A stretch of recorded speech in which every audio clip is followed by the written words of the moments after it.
बेनाम वो निशा हो गए मिल्लत के वो गद्दार, तो आज भी जिंदा है मेरे साहिब किरदार।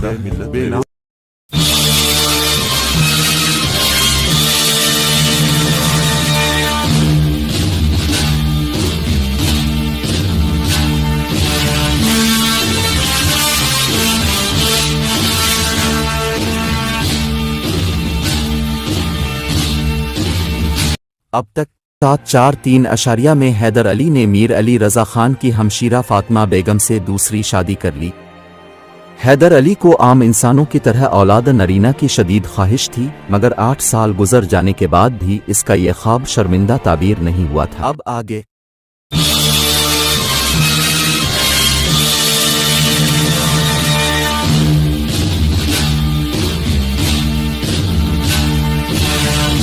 इसी रात मजीदा बेगम ने दरवेश हैदर अली शाह को ख्वाब में देखा।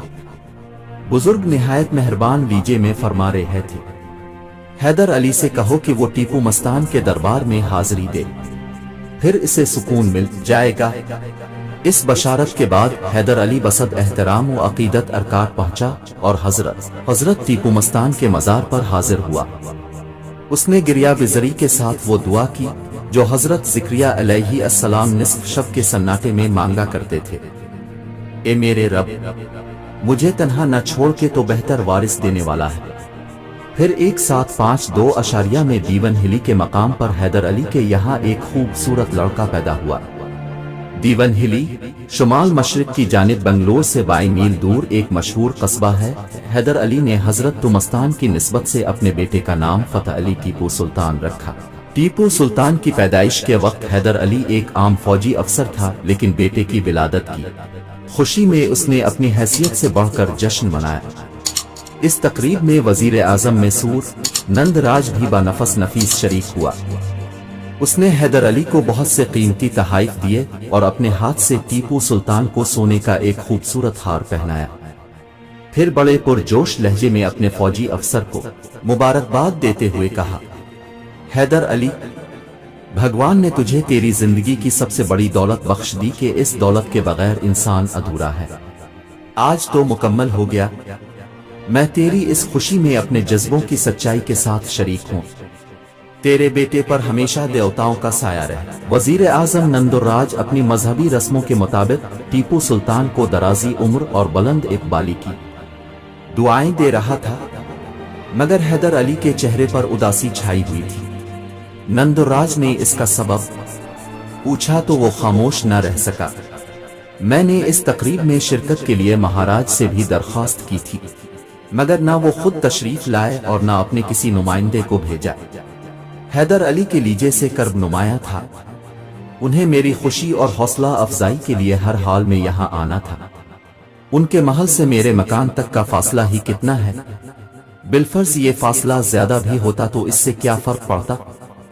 उनके बर्क रफ्तार घोड़े और किस इक्तदार के लिए खून बहाता हूँ और हर वक्त अपनी जान हथेली पर लिए फिरता हूँ। मगर वो हैदर अली ने बज़ाहिर अपनी बात नामुकम्मल छोड़ दी थी, लेकिन वजीर आजम नंदुर्राज समझ गया था कि ये जाबाज सिपाही क्या कहना चाहता है। महाराज का ख्याल है कि तुम मेरे आदमी हो, इसलिए वो तुमसे कुछ ज्यादा खुश नहीं है। नंदराज ने मुस्कुराते हुए हैदर अली के कांधे पर हाथ रख दिया। मगर तुम्हें किस बात की फिक्र है? तुम मेरे हाथ मजबूत करो, फिर दौलत भी तुम्हारे कदम चूमेगी और ओहदा व मनसब भी तुम्हारी गुलामी करेंगे। हैदर अली मैसूर की दाखिली सियासत और इक्तदार की कशमकश से किसी हद तक वाकिफ था, मगर आज वजीर आजम की गुफ्तगू ने कई और खुफिया गोशे बेनकाब कर दिए थे। नंदुर्राज एक ज़हीन सियासतदान था। उसने अपनी शातिराना चालों से राजा कृष्णा ओडेरदुवम को बेदस्त ओपा कर दिया था। नंदराज अहकाम जारी करता और मैसूर का हुक्मरान सरकारी कागजात पर मोहरे लगाता। राजा कृष्णा इन जंजीरों को तोड़कर आजाद होने की बहुत कोशिश करता, मगर उसकी हालत दलदल में फंसे हुए इस शख्स की सी थी जो जरा सी हरकत के साथ मजीद गहराई में उतरता चला जाता है। हुकूमत के हर शोबे पर नंदुर्राज के अपने आदमी काबिज थे और वो राजा कृष्णा के साथ कई साल से शतरंज के किसी मोहरे की तरह सलूक कर रहा था। हैदर अली और उसका बड़ा भाई शहबाज भी नंदुर्राज की बिसात सियासत के दो अहम मोहरे थे। वजीर आजम मैसूर जानता था कि मुसलमान फौजी ही मैसूर की सरहदों की हिफाजत कर सकते हैं और उन्हीं के जरिए उनके इक़्तिदार को इस्तेहकाम हासिल हो सकता है। यही सोचकर इसने अपनी फौज में मुसलमान सिपाहियों की भर्ती आम कर दी थी और इसी बुनियाद पर वो हैदर अली की पुश्त पनाही कर रहा था। वजीर आजम नंदुर्राज का ये नया रंग देखकर हैदर अली शदीद ज़हनी कशमकश में मुब्तला हो गया था।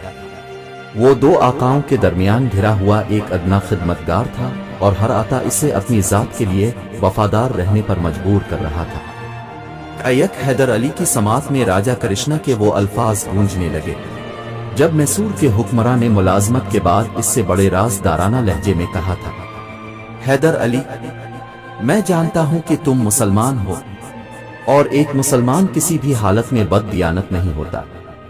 जवाब में हैदर अली ने चौंक कर मैसूर के हुक्मरान की तरफ देखा था। तुम हमेशा मेरे वफादार रहोगे और अगर कभी वक्त पड़ा तो रियासत के दिफा के लिए अपने खून का आखिरी कतरा तक बहा दोगे।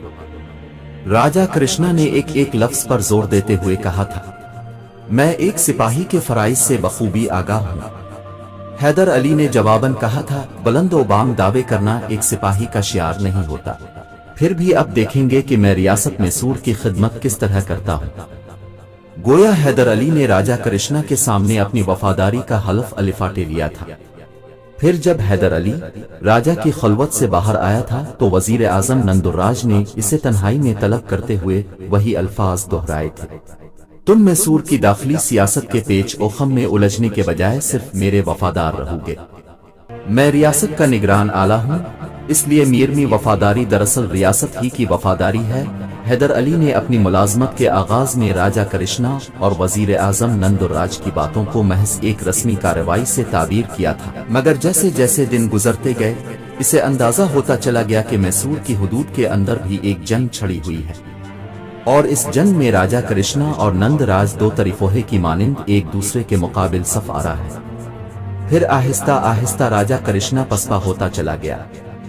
वो बज़ाहिर मैसूर का खुद मुख्तार हुक्मरान था, मगर दर पर्दा सारे इख्तियारात नंदुर्राज की जात के गिर्द सिमट कर रह गए थे। हैदर अली बुनियादी तौर पर राजा कृष्णा ही का तरफदार था और इसे अपना मोहसिन समझता था, मगर इंतजामी उमूर में सारा अमल दखल नंदुर्राज का था, इसलिए वो इसका ताबे होकर रह गया था। टीपू सुल्तान के अकीके की तकरीब में राजा कृष्णा और नींदराज के इख्तिलाफात खुलकर सामने आ गए थे। वजीर आजम मैसूर की ये नवाजिशात बेसबब नहीं थी। नंदुर्राज उसे मुकम्मल तौर पर खरीद कर अपने इक़्तिदार का इस्तेहकाम चाहता था। हैदर अली को राजा कृष्णा की अदम शिरकत से बहुत तकलीफ पहुंची थी, मगर उसने अपनी फितरी जहानत से काम लेते हुए इस सियासी तूफान का रुख दूसरी तरफ मोड़ दिया था। मैं आपके लुत्फ व इनायत के लिए तह दिल से ममनून हूँ। हैदर अली ने नंदराज के दिए हुए कीमती तहाइफ का शुक्रिया अदा किया। उनकी क्या हैसियत है? हैदर अली नंदुर्राज ने बड़ी मानी खेज मुस्कुराहट के साथ कहा, और भी कीमती तहाइफ तुम्हारा इंतजार कर रहे हैं। ये कहकर वजीर आजम मैसूर अपने महल की तरफ चला गया और हैदर अली अपने मुस्तकबिल के बारे में सोचने लगा जो दो अजहों के दरमियान घिरा हुआ था। तकरीब रैब खत्म होते ही हैदर अली ने तमाम ख्यालात को अपने जहन से झटक दिया और टीपू सुल्तान के चेहरे की तरफ देखने लगा जो उसके ख्वाबों की ताबीर था। टीपू की आंखें बड़ी बड़ी थीं और पुरआब होने की वजह से इनमें एक खास चमक थी। रंग खिलता हुआ गंदुमी था, नाक खमदार थी और चेहरे के खदूखाल बहुत ज्यादा नाजुक थे। और सबसे ज्यादा नुमाया बात यह कि टीपू के हाथ पांव छोटे छोटे थे। जिस्मानी एतबार से मजमूई तौर पर वो एक खूबसूरत बच्चा था, मगर हैदर अली अपने फर्जंद की जाहिरी नजाकत देखकर परेशान सा हो जाता था और अक्सर अपनी शरीक हयात फातिमा बेगम को मुखातिब करके कहता था, मैं टीपू को एक सख्त जान सिपाही बनाना चाहता हूँ, लेकिन ये नर्म और नाजुक बच्चा शमशीर और गुर्स का बोझ किस तरह बर्दाश्त कर सकेगा। अब अभी से क्यों परेशान होते हैं? फातिमा बेगम शौहर की बातें सुनकर मुस्कुराने लगती। जिसने इसे पैदा किया है वही ताकत और इस्तिकामत भी बख्शेगा, मगर जाहिरी आसार भी तो कोई हैसियत रखते हैं। हैदर अली अपनी बीवी से बहस करने लगता। टीपू सिपाही ज्यादा नहीं, किसी शायर का बेटा मालूम होता है। फिर जब टीपू 1 साल का हो गया तो हैदर अली उसे अपने हमरा लेकर दोबारा अरकाट पहुंचा और اسلام کا سپاہی بنا کر اسے آہنی عصاب بخش دے کہ تمام طاقتوں کا سرچشمہ تیری ہی ذات لمزل ہے۔ معصوم تو بڑی حیرت سے کبھی اپنے باپ کے بہتے ہوئے آنسوؤں کو دیکھتا اور کبھی زائرین کے اس ہجوم کو جو حضرت مستان کی بارگاہ جلال میں عقیدت کے پھول نظر کرنے کے۔ اگر ہمارا ویڈیو آپ کو پسند آیا ہے تو آپ ہمارے چینل کو سبسکرائب کیجیے اور بیل کا آئکن کو دبائیں، ہمارا ویڈیو آپ تک جلد سے جلد پہنچے۔